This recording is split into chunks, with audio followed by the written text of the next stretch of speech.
EchoStar, the business formerly known as Dish Wireless, currently known as Boost Mobile. I don't even know what to say anymore with respect to their names and their brandings, but they just dropped their Q4 2024 earnings, and the stock popped on some of the news. Let's discuss it here in this video. Like, share, subscribe if it's your first time here, and don't forget, hit the notifications bell so you never miss an upload from the SMT. All right, revenues were down.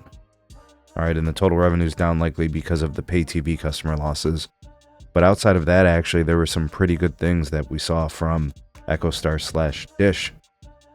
The company delivered positive free cash flow on the year for 2024.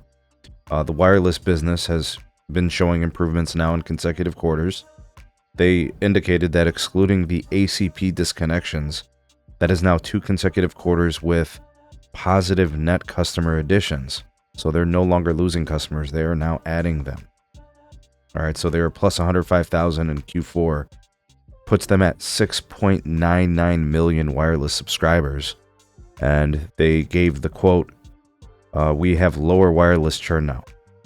All right, so for what it's worth. They had, I think, 853,000 satellite internet customers now. 7.8 million pay TV subscribers, broken down as 5.7 million Dish TV, 2.1 million Sling TV. They doubled their available cash and cash equivalents.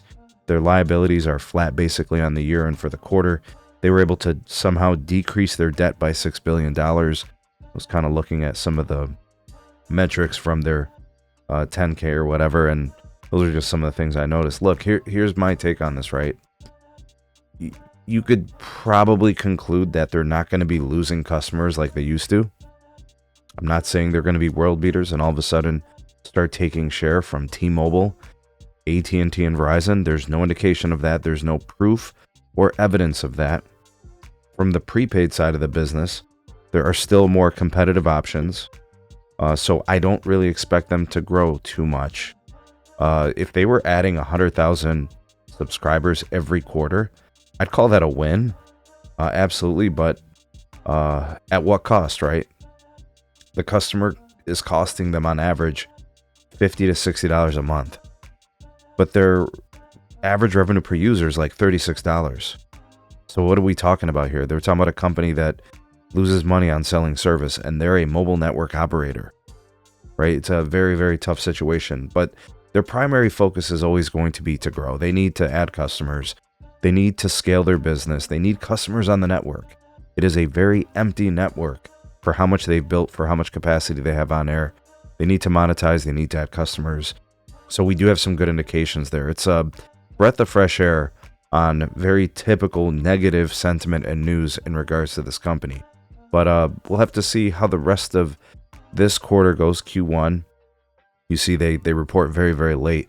We'll continue to track them throughout the year and see if things continue to improve. But we definitely do have some positive news, right? We'll see how the rest of the year plays out. Do you have a prediction? Let me know. Drop me a comment. Like, share, subscribe.